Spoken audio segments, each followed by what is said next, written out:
Yes, of course. Mickey sent me the link to this video, and I really hope they don't mind. I'm going to use a few minutes of it because there's no other way of explaining it to you. These people are making bricks, and what it seems is, before they went sort of, I suppose, industrial about making bricks, they used to make them like this in little kilns on people's properties, or even next to the building that was going to be built. But I hope the person doesn't mind, but let's see what they had to go through in the Victorian times before all the kilns came and they were, manufacturing the bricks. This is the channel here. You can go and watch the whole video on Stuffed Beagle. I've subbed to him now, so please go over to his channel and or their channel, and thanks very much for showing us this video.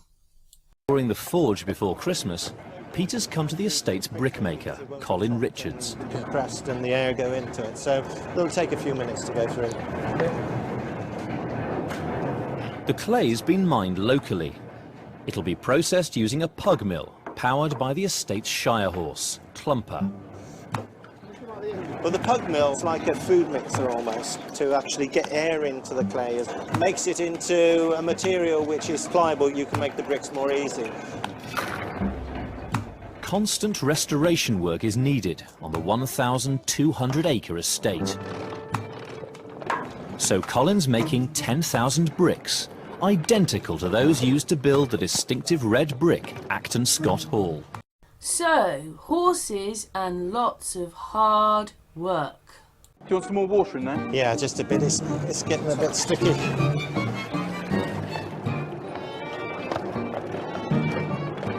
Got Alistair outside pushing the gin, and I've resorted to using my hands because it's so hard to shovel the clay. Obviously, that guy's never made bricks before, but the process is days. It takes days, it takes weeks to make the bricks, because you can make the bricks in a day, but you've got to keep them for a week, then fire them, then let cool down. You're looking at 2 to 3 weeks for the bricks. Ooh, it is just teetering on the edge. It's tantalisingly clever. It is. And there it goes. We now have milled clay. Once the clay's processed, it's ready to mould the bricks, with help from expert Alistair Compton. Basically, a two-part mould. We get some kiln-dried sharp sand, and we use this as a releasing agent, because it's easy getting the clay into the mould, but Not so easy getting it out. sometimes it can be problematic. Right? Forming a clod straight into the mould. Down, you get the bow, just take the top off. That stops it sticking to the board. Bring her out. This is where you need long thumbs. And that is a brick. That is a brick. Right. From here, it's got to be dried. About 2 weeks later, we'll be able to put it into the kiln, go through the firing process, and you'll get your quality bricks coming out. Brilliant. So we've only got another 999,999 to do. Probably nowhere near as speedy as a professional brickmaker. So doesn't it show you that making houses and things like that have to be quite thought about? It's not like you can just go get the bricks, stick it up. Probably ordering and getting the bricks was much harder then, wasn't it? And then making them all by hand. This is not an easy job. In Victorian times, a group of 8 to 10 people could produce around about 10 to 12,000 a day. So basically, I mean, you've got enough bricks there for a large cottage. Yeah. But all I can tell you, it's hard work. 2 weeks have passed, and the bricks have dried out. Now they must be baked to make them rock hard, using a kiln. Very labour intensive. It took days, but we don't see pictures of this, do we? This is not given to us in our history. So how many bricks does this kiln hold? Well, about 7,000, depending on what size bricks we make. I'm having to do a few little butt-ins here because wanting to show you maybe how they did this. YouTube decided to copyright 2 minutes of it, and I don't really understand because it's all one program. They copyrighted 2 minutes of it, so I'm having to stick this in to hopefully get rid. Crikey, that's a lot of bricks. Yeah, that's enough to make a small cottage. Right. So every time we fire it, you could effectively build a house. Maybe that's why they had small houses, because of the amount of bricks it took to make even a small house. The kiln must be sealed, and Colin has a tried and tested method. Here's the clay. Right. But again, I've had to cut in because YouTube just don't like a certain amount of this video. They've copyrighted it, so I wanted to show you because it's very interesting. At least we've got an idea how it could have been done. Probably more like this to start with. 2 weeks once they've made the brick, they make the bricks, they dry the bricks out, then they kiln them for 5 nights, and then they let that, the heat come out. That takes a week. Weeks. But at least we know how they did it, don't we? Anyway, let's continue with the video. It's a very effective way of sealing it all up. That's the most fun way of doing it as well. And with it being soft, it gets in all those little crevices and makes quite a strong wall, really. What's your thoughts when you watch this video to show you how intensive it would be? The whole farm would be making the bricks if you needed to build another building or whatever it is, or build a house. These 8 kiln fires need tending around the clock for 5 days. You can see why everybody got workers then, can't you? So, 5 days. Kiln fires 7,000 bricks, but Colin needs 10,000. So he's also attempting a more primitive, old-fashioned method of firing bricks, using a clamp. Well, I have Amy with me. She's going to help me now because obviously I've said to her that they've restricted this video just for 2 minutes. You know, it's one program. So I've kind of explained it to Amy. So Amy's listened. I mean, Amy's a good person, aren't you, Amy? You have to listen rather than watch, and everybody likes the pictures. But Amy's now listened to the video, haven't you, Amy? Yes, Karen. So what's your thoughts then, Amy? It takes me 3 weeks. Yes. Well, so, I mean, if it took that long just to make the bricks, it makes you wonder how they got anything built. It would have taken so long. It's just the process of making the bricks. And so when they made those big houses, they had to have had kilns. Yes, they would have had to, because otherwise it would be taken even longer without the kiln. So it just is amazing that they could build these big houses and everything with all these bricks when the process was so tedious. And and in the video, Amy, they've actually said that it's hard work. Yes. Oh, it sounds like so much hard work. It's hard work to get the clay soft enough so you can throw it into the little machine that makes the bricks. Everything's hard. It takes days to burn the bricks. It takes days for it to cool down, days for the bricks to dry. It just is days. I mean, you know...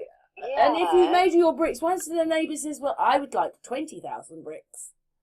You know, you would never, that kiln would never stop working, would it? No. I mean, it's just hard to picture how much work went into that, how time-consuming it was. Yeah, but I wanted, you know, to be able to show this channel them how they made some of the bricks. Yes, yeah, because it's not my video, obviously, but it's obviously not stuffed beagles either. Yeah, it might be like a BBC program or something. Yeah, carry on, Amy. Oh, yeah. Well, it's just fascinating when you think about all the things that are made of brick, and then think about how they even make the brick to build all these things.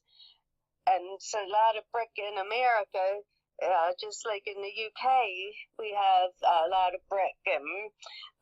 Unless like farms weren't farms, they were actually to make the bricks to start with. Yeah, that was really interesting. So they use the farms to make the bricks. Well, no, this is an old house, 400 whatever years old, and because it's got quite a lot of grounds, they obviously kept, or they've made another one, a kiln. And so they can fire their own bricks to repair the building and the walls and everything like that. This is obviously a stately manor or something, you know, like there's obviously a few people working here. But I just thought myself, you know, like if you need 5 nights, you'd obviously have to get people in to do. I mean, they can make those clamp ones. They can make them on site where the house is going to be built.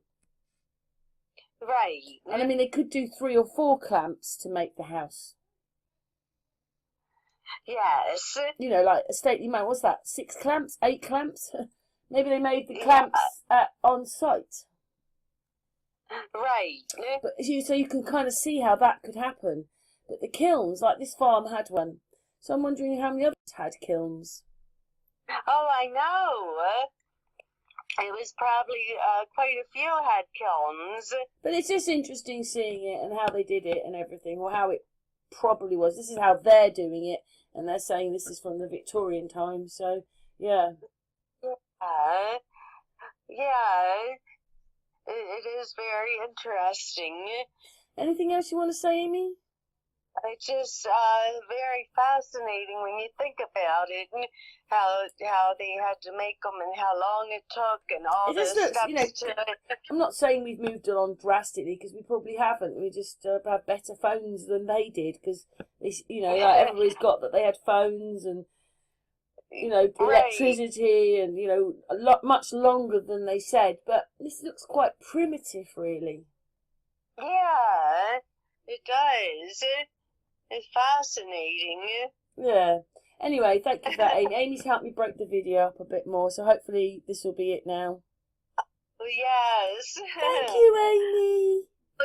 You're welcome, Karen. Here, bricks are simply stacked on a slow-burning fire. Again, nice. They were used in cities, weren't they? That's right. This was a way of bringing the firing process right to the site where the houses were being built. Often you use the clay that was dug from the foundations and from the cellars to make the bricks to build the house. Yes, this video has been made over a few days, and Amy helped me yesterday, and now she's going to help me. You, Amy? Yes, Karen. Because I'm having such problems. Every time I deal with the bit that they're moaning about, when I go and put it back on the computer, they go and do another bit. Yes, I know. So we're adding this bit to try and break whatever it is that they're trying to break with me. Yeah. But very interesting that they take the clay from under the house, Amy. Yes, that's right. I wonder what that means, because obviously everybody reckons there's more houses and everything underground. So that's quite interesting, isn't it? Because yeah, is that why they've got cellars? The whole village came. We've now got a dirty great cellar under the house. Well, yeah. It's all a bit weird, isn't it?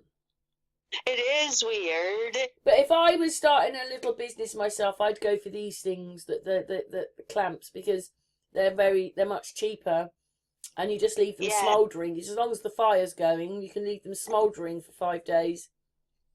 Right. But it was even though the bricks cost more from the kiln, everybody went to the kilns instead because they reckon you could make more bricks. But with the clamp ones, he said they get to 40 feet high. That does seem quite high.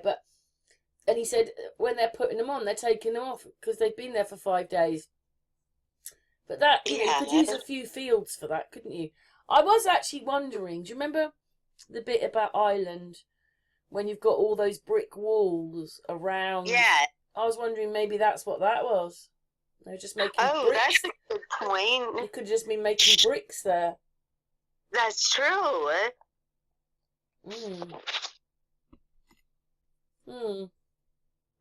I'm not sure, just things you think. But it's much more economical. It's probably more environmentally friendly. A whole thing with those things. But some of the bricks will be black. Oh, I know.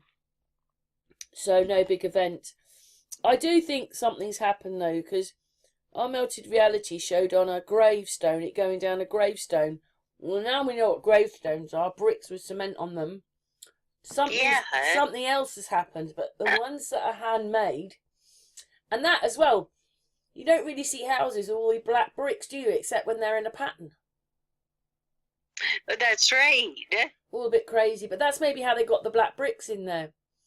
Right, use all the burnt ones, make a pattern on the house. Yes. Anyway, do you think this is enough to break up the video, Amy? Oh, I hope so. I think so. Is there anything you want to say, Amy? Oh, well, it's really an interesting topic. It's a shame that you've had to work so hard to put it out there because of YouTube. What it is they want to restrict it, and when they do that, they don't promote the video at all, and no one will see it for that reason. Right. Yeah, so it's really frustrating. That's all I've done is really watch this video and add bits to it all day. I understand so much about bricks now. Yes, you're going to be the expert. Yeah, except I can't make them. But anyway, Amy, shall we put that in the video and just pray that this is the last time we have to do it? Oh, yes. Yeah, all right then, we'll finish there. Thank you a lot for helping me again, Amy. Oh, you're welcome, Karen. Stacks were so long that as the fire moved through the stack, they would actually be unloading at one end whilst the fire was moving through. So it was a continual process. And, you know, they were sometimes 40 feet high. Obviously, this is very small per farm of manufacturing to keep making bricks. And maybe they made them. Maybe that's what farms were for. They made the bricks for everyone else. It gives you an insight as to the amount of work involved in making a clamp. It's very labour intensive. My first husband was a farmer. I know how intensive that was when lambing happened. And we've got a very intensive making bricks. It's one of the reasons probably people didn't live very old, because they had to work so hard. And they probably were not paid very well at all. With a clamp, you don't know what's happening inside. It's very much when you open this, you know, there's an element of surprise. You hope it's going to work, but until you crack it open. It's been 3 days and nights since the kiln was lit. Peter and the brick team have been continually stoking the fires. Alex is joining them for the final night of the kiln vigil.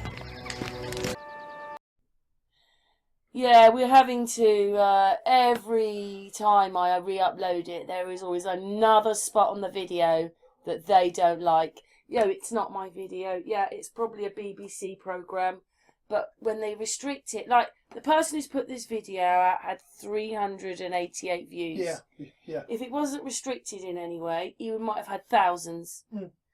But because it is. But I'm so glad that they put it out, Stuffed Beagle.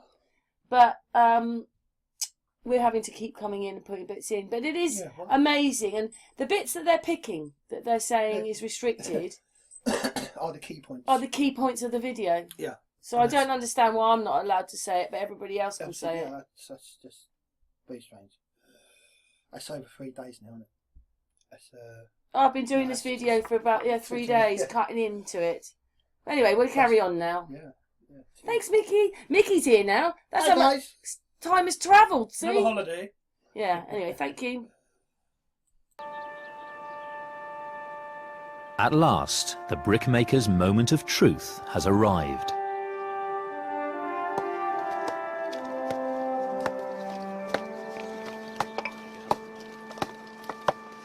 After a grueling firing, we've left this for a week to cool down because the bricks inside would have been red hot.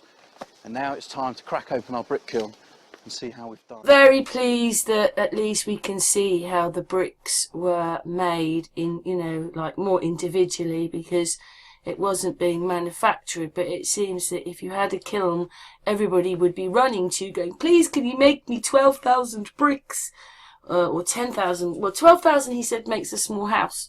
So yeah, there you go. And yeah, a little bit of interesting information in a moment. How are these bricks looking then? Really, really good. There's nothing like a good handmade brick, is there? And it'll give our forge as well some proper Victorian character. Oh, YouTube decided to restrict the video again at a different place, which they didn't restrict the first time. So every time they do this, I know that we're talking about something that they don't like. So it's obviously on the right track, because they keep, you know, restricting something which they didn't restrict before. So why restrict 5 to 7 minutes and now it's 15 to 17 minutes and I haven't changed anything? So why was it okay the first time and not okay the second time? But anyway, bricks has a long history of use as a building material. In one form or another, it's in use for thousands of years, and though today brick is mostly used as a high-end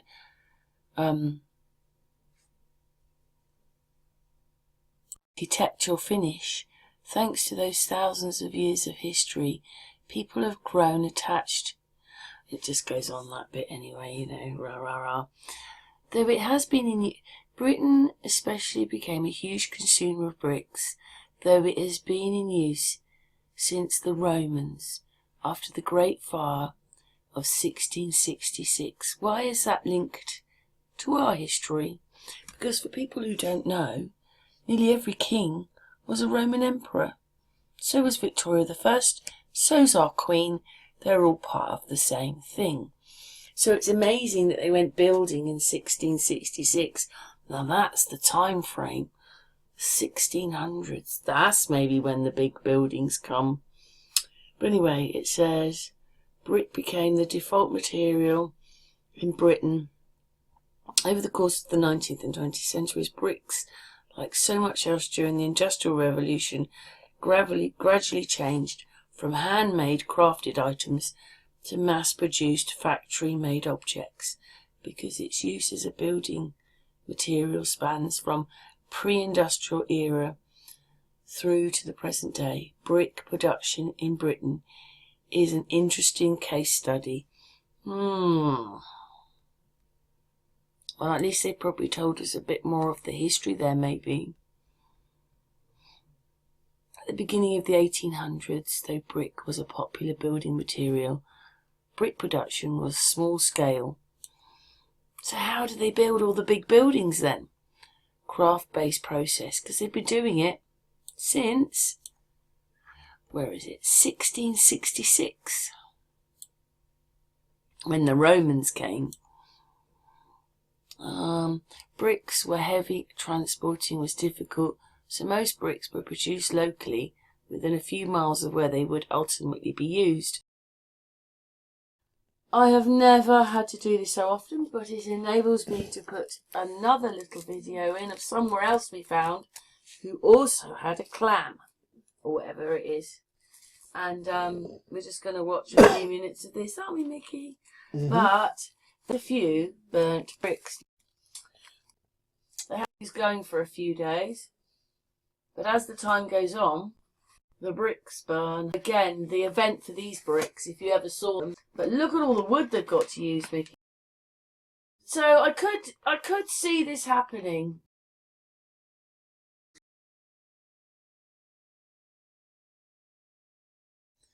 So the event that turned them black was this fire.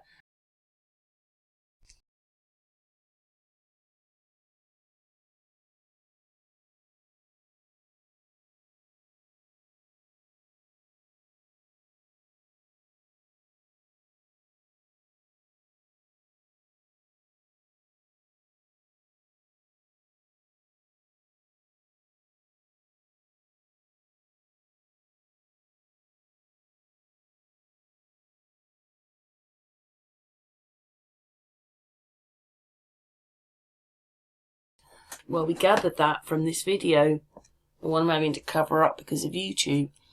Clay surface deposits were abundant and a brick field could be established with relatively little investment or equipment. The result was that the brick making was done at hundreds of small brick fields around the country, each one implying a small number of workers, perhaps 5 or 6. They could still only make so many, well, they can't make that many brick. Anyway, I think you'll get that from the video we're watching. And then I'm just going to leave that on, maybe for you to quickly read.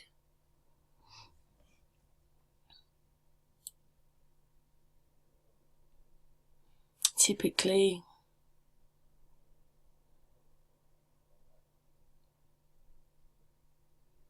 yes, there's the 20 to 40,000 bricks a week. Still not many houses, is it? It's like they pick these magic numbers out of the air and don't really fill in the rest of it. Let's have a look. 17, 17. Well, I thought that they said number of British bricks made painted in the decade. 1860. Yes, but they did say up here that it was 1666. Where is it? There, on this one, wherever it is, 1666. So how come there's no mention of it here then? Oh, you never find anything that you want, is it? Oh, look, that's how they were doing it on the film.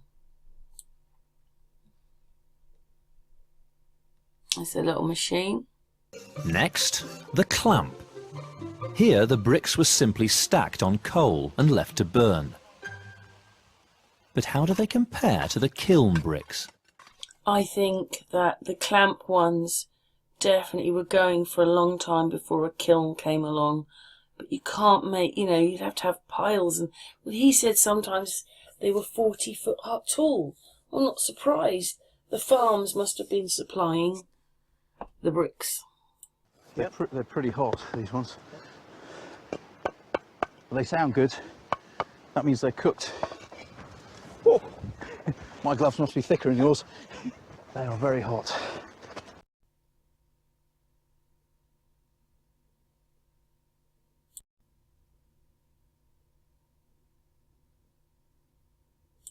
It's funny when they give us some of this history because we didn't have any roads. And he said before the railways came, the bricks were very difficult and expensive to move by road. By road.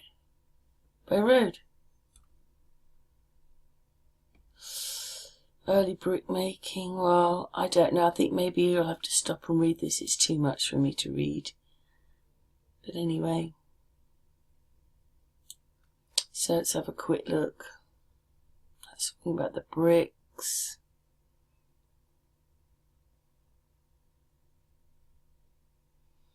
Both date, right. Hull Street Farm House and nearby Ingleside, just below Holt Street Crossroads, both date from the 1600s and were almost certainly brick, built from brick. There you go, made in the Brickfield area.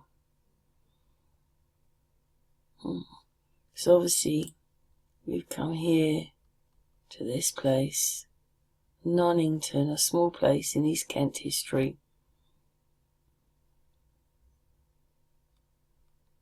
Yeah, talking about 1600s. Yeah, so they had to obviously make, they're not showing you how they fired them, so they must have done it in the clamps. Not many bricks there, is there? Yeah, so maybe you can stop and read this. One of the things that makes handmade bricks and hand-fired bricks so interesting is the variety of colours you get, depending on where they are in the clamp.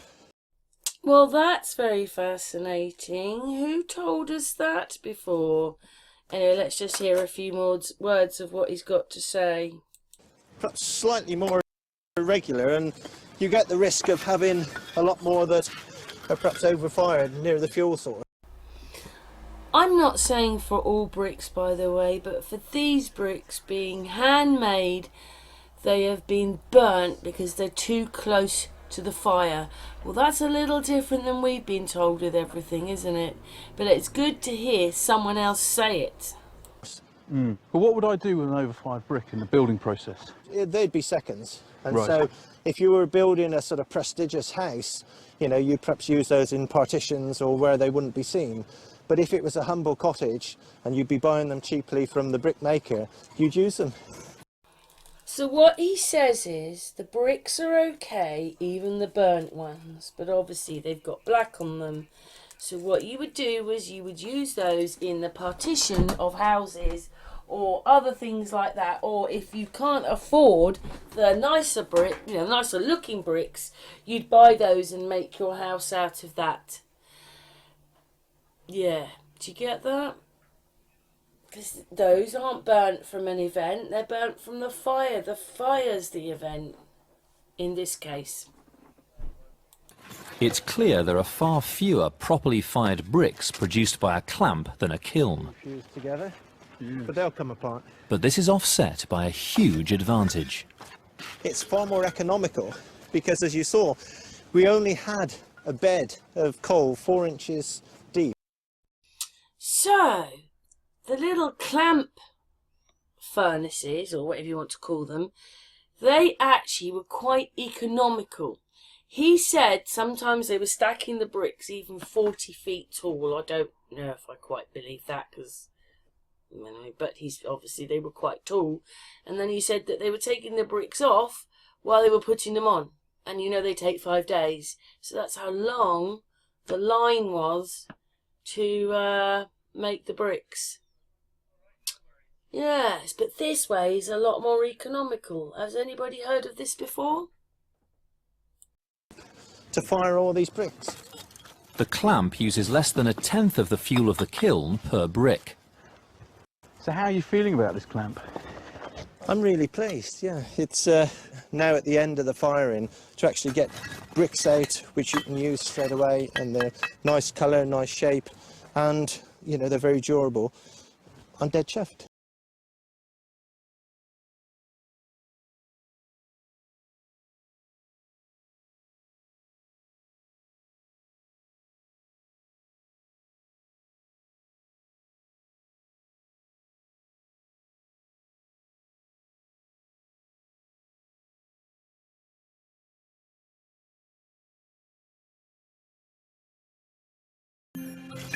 By the end of the Victorian age, the simple clamp had gone out of favour, replaced by the less fuel-efficient but more reliable brick kiln.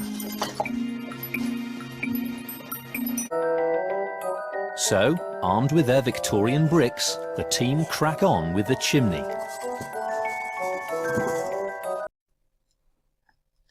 They were making these bricks because they wanted to finish off a chimney fire. So that, and they wanted them in the same colour, everything, as the bricks that were on the house, and this is how they used to make them. Very pleased to have seen it. In a way, it's quite primitive, isn't it, if you imagine how many bricks that you needed, but those bricks go back to Henry VIII, so they had to be doing this then. I wonder how many kilns they had. They never really depict these in pictures, but anyway, at least this video has shown you what happens if you do it in a kiln, what happens if you do it in like the, you know, the cheaper way in the, oh, I forget what it's called now, but they put all the bricks out, didn't they, and just put coal underneath and it burnt for a few days that way. That was a lot more economical, but did you notice? Some of the bricks were black. So, obviously, I love our melted reality, and I've listened to a lot of the things that he said, but maybe when you're seeing, I mean, not all of them, but maybe sometimes it's because people brought the cheap bricks. I mean, we're already learning that headstones aren't stone, they're bricks with rendering on. So everything is kind of changing in front of us quite clearly here. Let's go back to the picture. these bricks weren't hit by an event. The event is the fire that has killed them. Killed them? The fire, the kiln, that's what that is, that's caused that black on those bricks. But then he said that you could use those then for internal walls and things like that, so they wouldn't be on show. So why would they be using those bricks on show? What was it? We're running out of bricks. Just make as many as you can. Black ones, it doesn't matter. I don't know. So, again, I still think that something like what Mark said happened, but some of the bricks that were handmade would be black. Well, theirs are. Anyway, let's put it that way. Anyway, great video. Thanks very much for explaining things, and hopefully it's enlightened you a little bit.